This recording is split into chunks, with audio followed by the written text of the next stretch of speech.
신학대학원 시절에 학교에 변화산 기념관이라고 하는 도서관이 있습니다.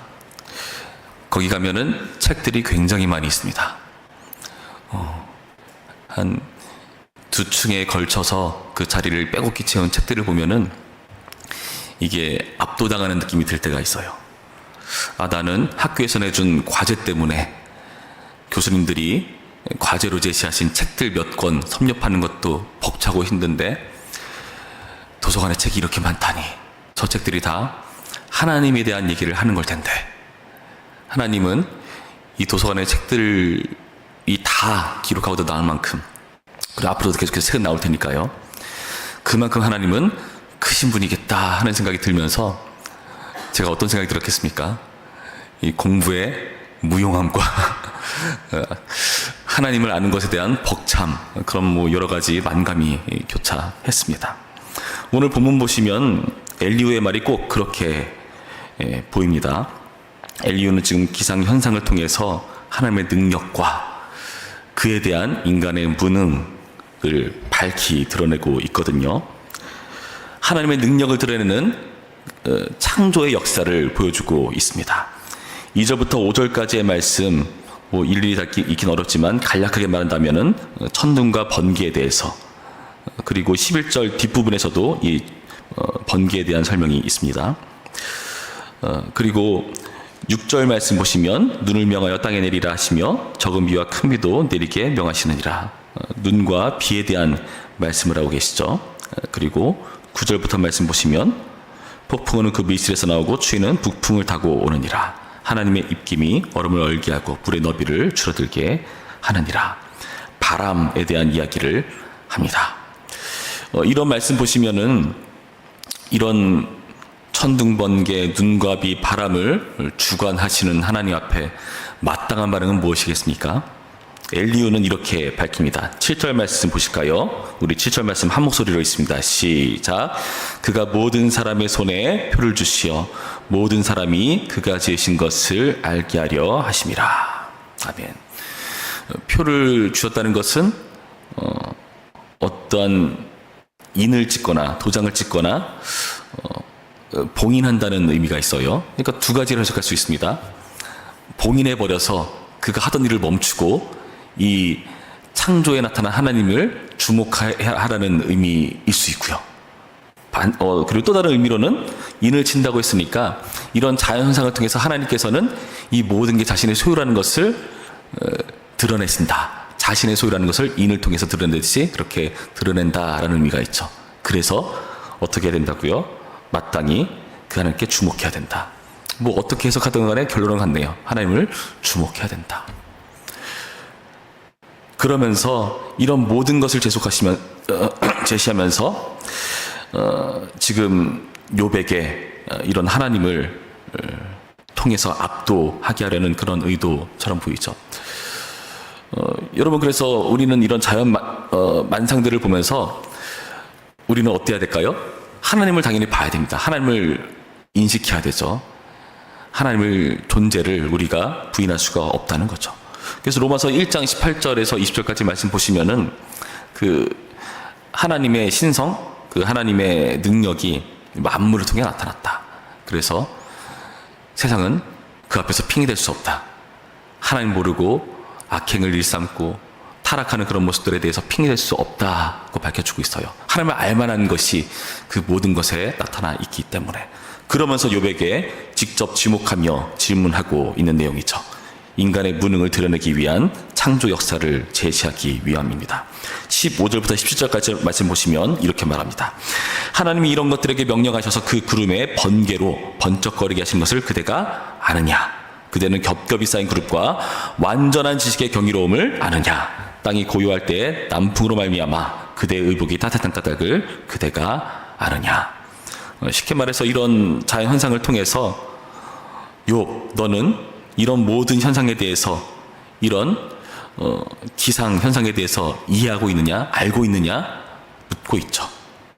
답은 알 수 없다는 겁니다. 18절 말씀, 그대는 그를 도와 구름장들을 두들겨 넓게 만들어 녹여 부어 만든 거울같이 단단하게 할 수 있겠느냐. 그 당시 옛날 거울은 놋을 두들겨서 만든 거울이겠죠. 잘 보이진 않을 겁니다. 그런 식의 거울과 같이 하나님께서 구름을 두들겨서 넓게 펴셨다. 그렇게 궁창을 이루셨다는 내용이죠. 이런 일에 네가 도울 수 있겠느냐? 할 수 있겠느냐? 당연히 할 수 없다는 거겠죠. 그리고 21절부터 말씀 보시면 이런 표현이 있습니다.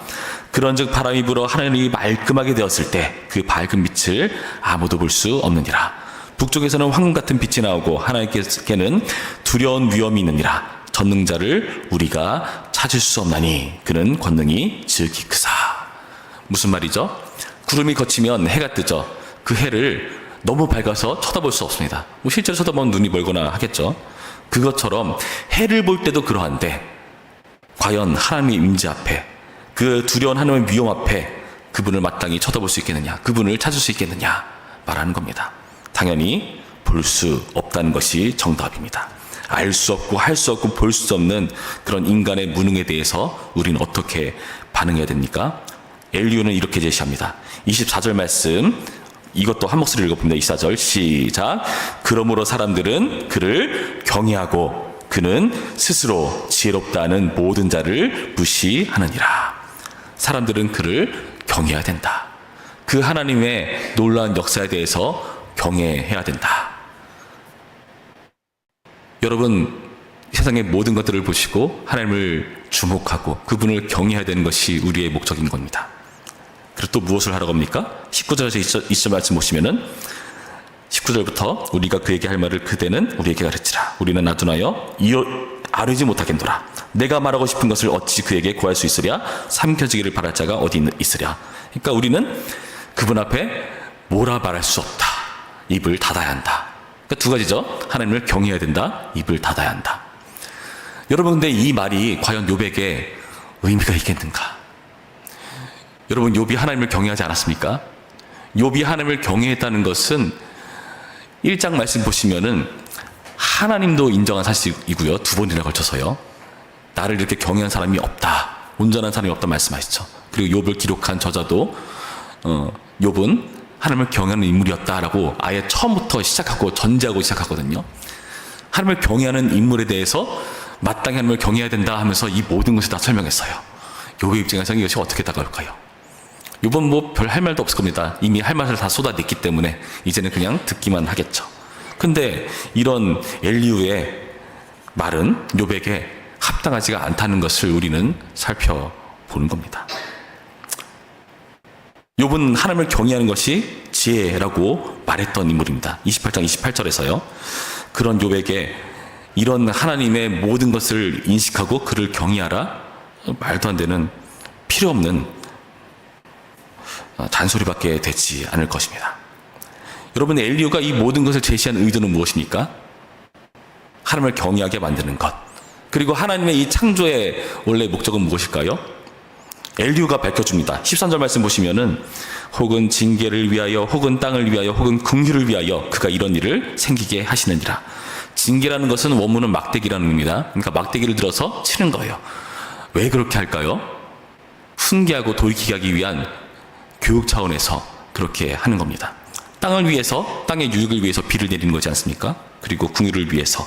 긍휼이라는 의미는 하나님의 언약에 근거한 사랑을 의미하는 원문을 써서 죄송한데 헤세드라는 의미입니다. 그러니까 하나님께서 정말 백성들을 사랑하셔서 이들을 가르치고 지도하길 원하셔서 이런 일을 행하시는 거다. 이들이 하나님을 잘 따르게 하기 위해서 이렇게 하는 거다라고 밝혀주고 있거든요. 그런데 하나님의 원래 의도였던 이 창조 목적과 다르게 엘리후의 의도와 달리 욥은 이 말을 들으면 어땠을까요? 아, 하나님을 정말 경외해야지. 하나님께서 나를 잘 기르시는 분으로 존경해야지. 이런 마음이 들었겠습니까? 오히려 이러한 창조 질서를 제시하면서 말하는 엘리후의 말에 대해서 욥은요, 실족했을 겁니다.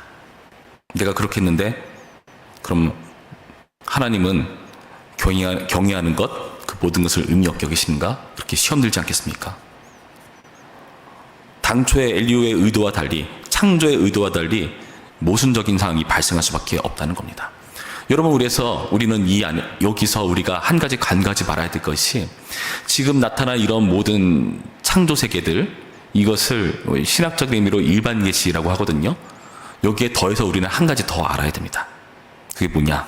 당연히 특별 계시입니다. 요한복음 1장 말씀을 제가 읽어드립니다. 요한복음 1장 1절에서 4절까지 이런 말씀이 있습니다. 태초에 말씀에 계시니라. 이 말씀이 하나님과 함께였으니 이 말씀은 곧 하나님이시니라. 그가 태초에 하나님과 함께 계셨고 만물이 그로 말미암아 지은 바 되었으니 지은 것이 하나도 그가 없이 된 것이 없느니라. 그 안에 생명이 있었으니 이 생명은 사람들의 빛이라.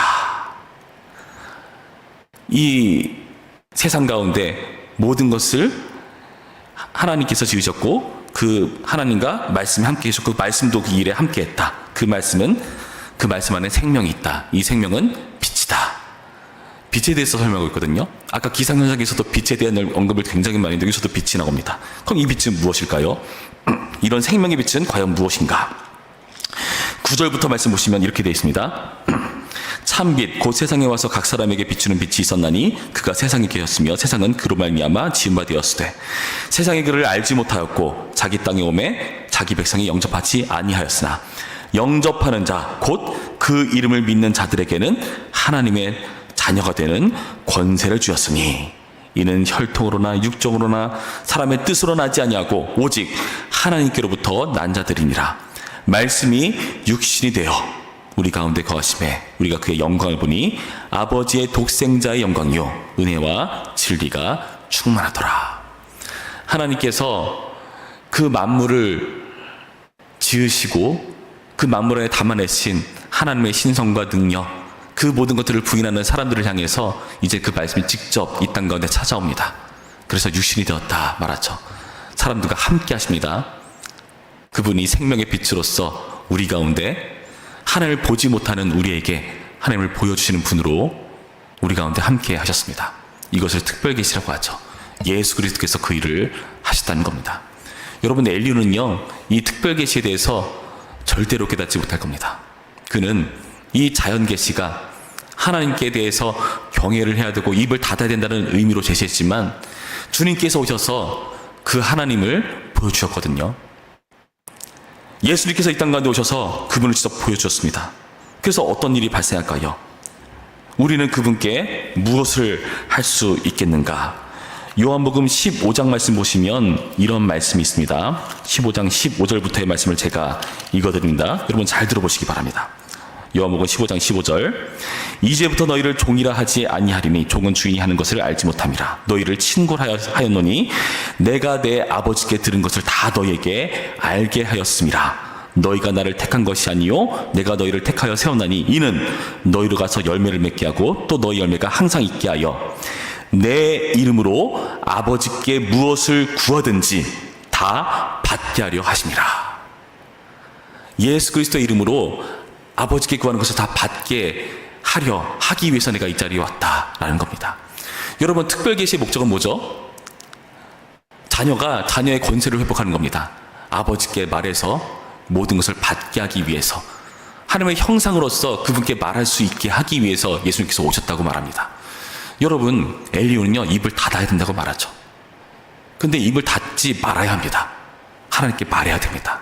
하나님께 구해야 됩니다. 이해할 수 없는 현상에 대해서 하나님께 물어야 합니다. 지금 욥은요 입을 닫지 않았기 때문에 엘리야가 지금 이렇게 계속해서 호통치면서 가르치고 있는 거잖아요. 욥은 말한 것이 잘한 겁니다. 왜일까요? 그렇게 말했기 때문에 우리가 이후에 살펴볼 38장부터 하나님께서 응답하시거든요. 물론 욥이 하나님에 대해서 오해하는 부분 있을 수 있습니다. 하나님께서 정말 정의로운 분이 맞나? 의심스러울 때가 있어서 답을 하나님께 구해야 한다 하면서 나는 하나님의 공의가 사실 의심스럽다, 잘 모르겠다, 하나님께서 답했으면 좋겠다라고 말하거든요.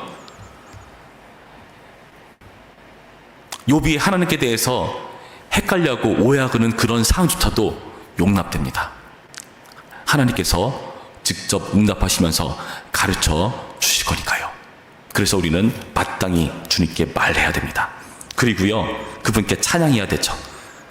이 백성은 내가 나를 위하여 지었나니 나의 찬송을 부르게 하려 함이니라 라고 이사야서 43장 21절에 말씀하죠. 우리는 하나님을 찬양하는 존재로 입을 열어야 하는 것입니다.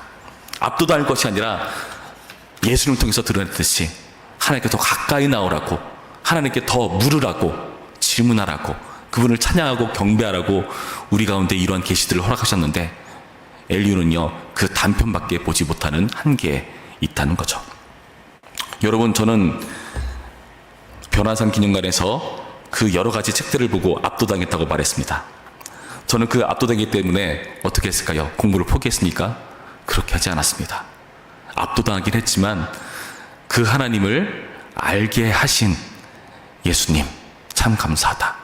그리고 내가 아무리 열심히 공부한다 한들 저 수많은 책들 다 섭렵조차 못하겠지만 그래도 그 하나님을 알아가고자 나를 이 길로 이끄신 하나님께 감사하다는 생각을 했습니다. 왜일까요? 그분을 알아가면 알아갈수록 그분에 대한 찬양이 터져나올 테니까요. 내가 문제가 있을 때, 이해할 수 없는 현상에 부딪혔을 때 하나님, 주님 말씀 아닌 것 같은데요? 괴로운데요? 모르겠는데요? 하나님 말씀 정말 진리 맞나요? 의심스러울 때 기도할 수 있는 게 참 감사합니다. 왜요? 기도를 통해서 그분께서 나에게 응답하실 테니까요. 여러분, 우리는요 창조의 하나님 앞에 할 말 없는 존재가 아니라 이 구원의 하나님 앞에 할 말 있는 존재라는 것을 명심하시기 바랍니다. 문제가 있으십니까? 욥처럼 물어보시기 바랍니다. 주님, 하나님 정말 하나님 맞으시죠? 성경엔 이렇게 나와 있는데 내 삶을 보니까 아닌 것 같아요. 하나님, 이건 뭡니까? 신앙 없다고 비판하십니까? 누가 비판할 것 같습니까? 하나님은 그렇게 하라고 우리에게 기도를 허락하셨습니다. 그리고 자신을 보여주길 원하십니다. 알려주길 원하십니다. 그 특권을 자녀로서 누리라고 예수님의 이름으로 기도할 수 있도록 우리 가운데 특별 계시를 허락하셨습니다. 그래서 그 끝내 우리는 뭘 합니까? 우리의 입으로 그분을 찬양하는 단계까지 나아갈 수가 있다는 거죠. 여러분, 이 권리를 부디 뺏기지 마시고 주눅들지 마시고 하나님께 뭐든지 다 구하시기 바랍니다. 자녀는요 부모님 앞에 뭐든 다 말할 수 있습니다. 부모가 그 자녀를 내치지 않습니다. 여러분, 이 원리 기억하시고 그 창조의 하나님, 구원의 하나님, 자신을 우리에게 드러내길 원하시는 하나님, 그래서 끝내 우리의 찬양을 받기를 원하시는 그 하나님께 당당히 기도하는 오늘의 말씀이기를 주님의 이름으로 축원합니다. 기도하겠습니다. 좋으신 하나님 감사드립니다. 주님, 창조의 하나님은 그 하나님의 능력 앞에 우리의 무능을 밝히 드러내 줍니다. 그러나 그 무능에 머물 것이 아니라 주님께서 구원의 하나님으로 오셔서 그 무능한 존재인 우리에게 자녀로서의 신분과 권세를 다시금 회복시키시고 하나님의 형상으로 마땅히 주님과 함께 동행하기를 기뻐하십니다. 그래서 그 주님께서는 우리에게 창조를 통해, 구원을 통해, 일반 계시와 특별 계시를 통해 자신을 드러내기를 원하십니다. 그리고 그 권세로 모르는 거 있으면 물어봐라, 나에게 찾아와라, 나를 멀리하지 말고 입 닫지 말고 부디 나에게 찾아와 할 말을 해라, 질문할 거 있으면 해라, 답답한 거 있으면 구하고, 울고 싶으면 울고, 마땅히 모든 일에 대해서 나에게서 답을 구하라 라고, 그렇게 하라고 예수님께서 오셨습니다. 주님, 우리가 마땅히 이 권리를 뺏기지 않겠습니다. 주눅들지 않게 하여 주시옵시고 자녀로서 마땅히 문제 앞에 간구할 수 있게 하여 주시옵시고 결국 찬양이 터져나오는 그 기쁨의 단계로, 그 희락의 단계로 우리를 인도하여 주시옵소서. 감사드리며 예수님의 이름으로 기도했습니다. 아멘.